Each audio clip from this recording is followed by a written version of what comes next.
Hi, my name is Paul Plansby.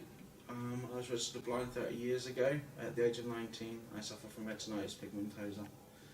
I live in Ceredigion, in a tiny Ceredigion property with my wife and my son, and my lovely guide dog Dixie.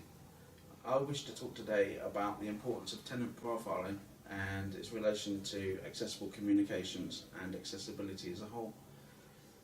Tenant profiling is extremely important, especially where it's concerning people with sensory impairment, especially eye difficulties. People with eye conditions generally will have a deteriorating condition that takes effect over a period of years, like myself. At one point I was able to read text, etc. with no difficulties at all. But over the last decade I've lost that ability to read any written text, and I can only use electronic formats such as email and with text-to-speech software.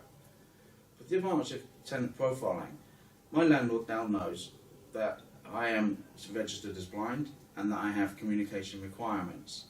And with the tenant profiling, they can now adjust my records so that they can give me all the information I need in a format that I can access, i.e. electronic format, which would be emails in my particular case.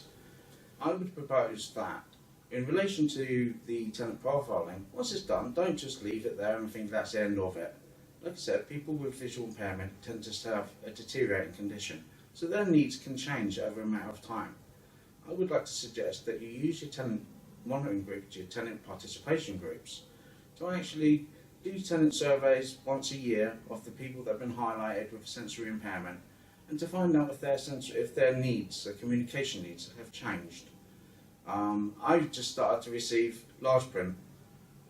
That's no use to me in any shape or form. If my housing association had been in contact with me a little bit more, then they would understand that my needs have changed and they would have modified that on their computer system.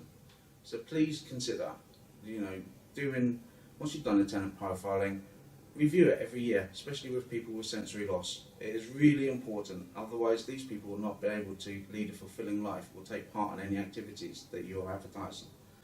I would also like to suggest as well, after the tenant profiling has been done, consider engaging with some of your tenants with sensory impairments or physical disabilities, and try to put together an access group so that these tenants can assist you in improving access to your buildings and services, which would be absolutely phenomenal.